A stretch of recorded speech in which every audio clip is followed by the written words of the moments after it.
Donc rebonjour, j'espère que vous avez regardé la première vidéo. Si ce n'est pas encore le cas, mettez pause, allez d'abord regarder la première partie car cette vidéo n'est que la suite directe de la première vidéo dont on a parlé du parcours de Mitterrand au Cameroun. Donc là maintenant on parlera du voyage, de pourquoi, de comment et de qu'est-ce qu'il fait. Bref, on sera sur le Michel italien, si on peut dire ça comme ça. Okay. Rebonjour Michel. Bonjour Mitterrand, je voulais dire. Mitterrand, autant pour moi, qu'est-ce que j'ai fait de bêtises?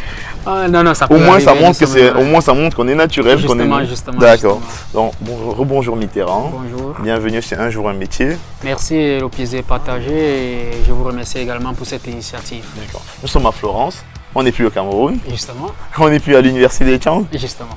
Qu'est-ce qui a changé? Beaucoup de choses, que ce soit sur le plan environnemental, que ce soit sur le plan mental, aussi sur le plan quotidien. Dans ce sens où l'environnement change facilement. D'accord, donc ça n'a rien à voir. Ça n'a rien à voir, c'est deux mondes à part. Comment t'en es arrivé en Italie? Je suis arrivé en Italie grâce à un processus normal, comme je l'ai dit dans la première vidéo. Après la Chills, j'ai eu le colloquio, qu'on m'a délivré un visa de studio. Je me permets quand même de préciser, quand on dit Cheese, c'est une certification de niveau B2. B2 en italien qui permet en fait, qui donne accès à tout étudiant étranger de pouvoir s'inscrire à l'université en Italie. Je ne me trompe pas? Non, c'est exact. D'accord, c'est exactement ça. Et le colloquio, c'est un entretien durant lequel on va défendre, n'est-ce pas, sa volonté et son projet à l'Italie ou à l'ambassade de l'Italie au Cameroun. Exact. Absolument. Ok, exact. right. Donc c'est exactement ça. Et donc tu as appris les cours d'italien, ça t'a pris combien de temps à peu près? Disons 1 an et demi. 1 an et demi, ça c'est la moyenne parce que tous oui. ceux qui sont passés sur la chaîne ont toujours dit 1 an et demi à peu près, donc justement. Le parcours. Et après tu as fait un entretien à l'ambassade, tu as défendu ton projet. Mon projet, oui. Est-ce que le fait d'avoir déjà fait un bac plus 5 n'a pas été un frein finalement?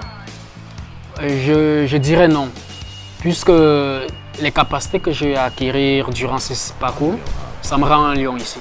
D'accord, donc… Dans le sens où j'apprends vite et je comprends vite et les choses pour moi sont faciles. Tu as une avance sur les autres? J'ai une avance sur beaucoup d'avance sur les autres. D'accord, donc finalement on va dire que tu es un compétiteur. Un compétiteur, oui. D'accord, et quand tu es arrivé en Italie, avec ton parcours de pharmacien, de biochimie, tu as fait quoi comme parcours? J'ai pris plutôt la filière foresterie et environnement. Pourquoi ce revirement? C'est vraiment parce que c'est un domaine que non seulement l'Europe en a besoin, l'Afrique en général et le Cameroun en particulier. Et lorsque je parle de foresterie et environnement, n'allons pas penser au fait d'aller dans la forêt parce que tout d'aujourd'hui est devenu informatisé. D'accord. Parce qu'avec la foresterie, beaucoup de pays se développent et beaucoup d'autres énergies de nos jours se font à partir du bois. Et lorsqu'on parle du bois, c'est un domaine très vaste que j'aurai le temps d'entrer en profondeur avec vous. D'accord. Mais du coup,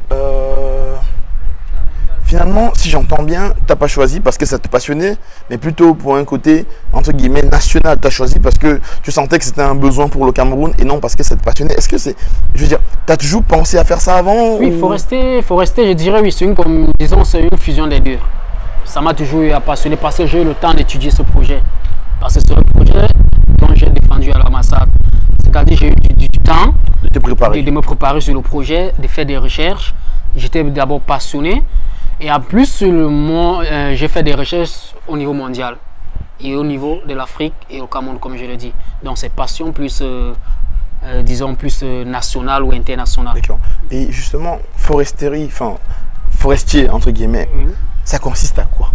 Alors, la foresterie, ça consiste à beaucoup de choses. Un forestier est un agronome de la base. Parce que pour être forestier, il faut être agronome. Tous les cours que nous commençons, on commence d'abord par les cours d'agronomie. C'est-à-dire un individu, quelqu'un qui sort ingénieur forestier, peut être agroalimentaire, agroforestier. Tous les domaines de l'agriculture, il est capable de le faire. Parce que durant son cursus, il le fait. Et hormis de cela, il est forestier. Et la foresterie, en son nom propre, veut dire quoi? Le bois. Oui, le bois, dans quel sens? Que ce soit dans son utilisation, dans sa transformation et aussi dans sa conservation.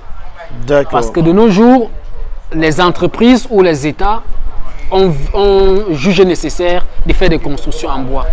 Et lorsqu'on devrait faire des constructions en bois, on doit connaître la qualité et la composition macroscopique et microscopique du bois. Donc on part vraiment à la souche. On part à la souche. On part à la souche. D'accord. On peut également faire droit forestier. Être un droit forestier, être disons la police, parce qu'il y a la police, pas Oui, la police des forêts, oui, je vois de quoi. Oui, des forêts. Des gardes forestiers. Des gardes forestiers. Ah, ok, d'accord. Mais si on essaye de prendre ton métier et de prendre les besoins du Cameroun, c'est quoi la liaison directe entre ton métier et les besoins actuels du Cameroun? Les besoins actuels du Cameroun, à ce moment, disons avec mon métier, est dû au fait que l'exploitation du bois et de sa transformation et de sa commercialisation ne suivent pas des normes correctes. Ou alors ne suivent pas, disons, un standard international ou une technologie appropriée. D'accord. Parce que pour déjà, disons, aller sur place sur le terrain, pour abattre un arbre, il te faut une technique pour abattre un arbre.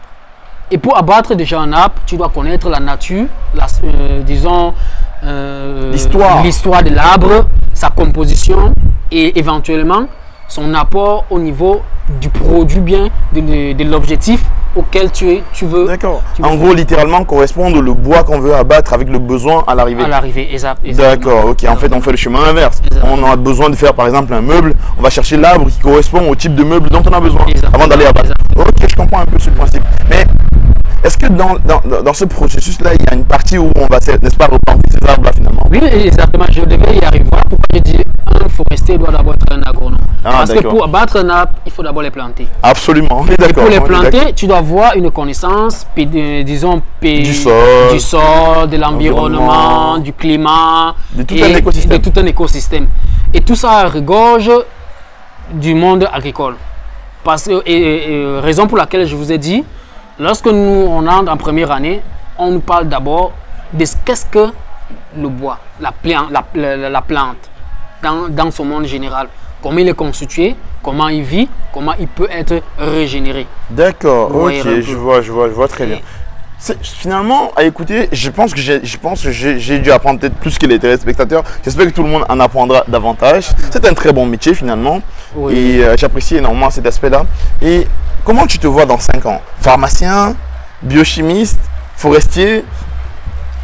Dans 5 ans, disons plus en plus, je me vois dans tout. Parce que quoi? Foresterie fait aussi dans la médecine des plantes. Ok. Ce qui veut donc dire... C'est un combo. C'est un combo. C'est-à-dire, disons, c'est un ensemble. C'est un ensemble. Vous verrez un peu. Okay. Ça veut dire, je serai dans 5 ans être capable déjà d'agir dans le monde forestier. Okay. D'agir dans le monde agricole et d'agir dans le monde pharmaceutique. Lié à la plante. Lié à la plante. Okay. Parce que tous les médicaments, je vous l'ai dit, que nous usons aujourd'hui pour nous soigner proviennent des plantes et des arbres, auxquels j'ai une ample connaissance durant aussi mon parcours au Cameroun. D'accord. Donc on va dire que dans 5 ans, tu exploiteras toutes tes formations. Toutes mes formations. Et tu seras, je ne dirais pas le plus compétent dans ton domaine, mais tu en feras partie parce que tu auras une vision beaucoup plus large. Oui. D'accord. Franchement, beau choix de parcours. Merci beaucoup. Il est vrai que tout le monde n'a pas ton parcours. Tout le monde n'a pas forcément fait ce que tu fais. Oui. Mais partons du principe qu'il y a des gens qui sont intéressés par la foresterie, ou du moins le métier de la forêt, oui. Et qui sont au Cameroun et qui ont envie de le faire en Italie, ou même au Cameroun. Quelle approche ils doivent avoir? Déjà, je vais vous dire que c'est un très bon métier. Un très bon métier dans le sens où tu es un homme polyvalent. Parce que si je vous parle, disons, si je me mets à vous faire part de tous les autres secteurs forestiers, nous allons endormir ici. Donc c'est un domaine très large. Et je vous le conseillerais parce que, comme nous le disons, le Cameroun est en voie de développement. Et l'Europe aujourd'hui a compris que même sa construction doit se faire en bois.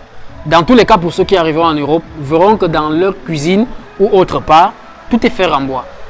Et pour vous dire vrai, le domaine de la foresterie est un domaine que je conseillerais à beaucoup de personnes. Parce que c'est un domaine très large. Et pour le faire, j'aimerais mentionner qu'il faut avoir un bac scientifique. Parce qu'il vous faut, disons, des bases ou des connaissances en physique, chimie, technologie, parce que même un forestier peut faire architecture. D'accord, ok. Donc, il faut partir sur un bac C Un ou bac C, un bac D, oui. quand on est au Cameroun. Justement. D'accord. Et est-ce que c'est facile comme filière, comme type de formation? Est-ce que si vous n'aviez pas, par exemple, ce bac plus 3 et ce bac plus 5 du moins en scientifique déjà, est-ce que vous auriez eu les mêmes facilités que vous avez eu à aborder la formation? Alors, à dire en général, c'est une filière facile en même temps difficile. Parce que quoi, ça dépend des compétences de l'apprenant. Parce que si vous vous engagez et si vous mettez, disons, si vous avez plein, disons, dans le sens où, si vous engagez, comme je l'ai dit, bien organisé, on se donne des moyens, quoi. Des moyens, vous allez vous en sortir. Pas, si je vous dis c'est facile, je vous mentirai. Parce que vraiment, bien que j'ai eu ce bagage, tout ce bagage, c'est un autre domaine. D'accord, c'est absolument. Un autre monde. Donc, je vais réapprendre. Et j'apprenais un autre monde. Ça n'a pas été du tout facile, mais vu mon engagement et, disons, et l'envie, je suis parvenu, disons, et arrivé là où je suis aujourd'hui. D'accord. Petite question. Oui. Est-ce que ce métier a de l'avenir? Beaucoup d'avenir. Puisque beaucoup de pays, beaucoup de pays, que ce soit en Afrique, que ce soit en Europe, se projettent d'un monde forestier. D'accord, ok. Donc c'est vrai qu'à ce moment, c'est ça qui est à la mode parce qu'on a tellement pillé les arbres que maintenant il faut replanter. Il faut replanter. Il faut repenser tout ça. Même la mécanique automobile aujourd'hui use du bois pour faire la mécanique auto. Les constructions font dans le bois. Donc c'est un métier que d'autres pays, les pays qui ont compris, l'exploitent déjà aujourd'hui. D'accord. Ok, bon bah écoute, si vous avez des questions ou que vous êtes en train de venir en Italie ou pas, ou que le métier de la forêt vous intéresse, n'hésitez pas à poser des questions via l'adresse email qui est là. Si c'est très technique, je laisserai le soin à Mitterrand de vous répondre et je vous mettrai le lien directement de son contact. Sinon, si c'est à mon niveau, je vous répondrai directement, donc dites-moi tout en commentaire, mais surtout abonnez-vous à la chaîne, c'était Herman.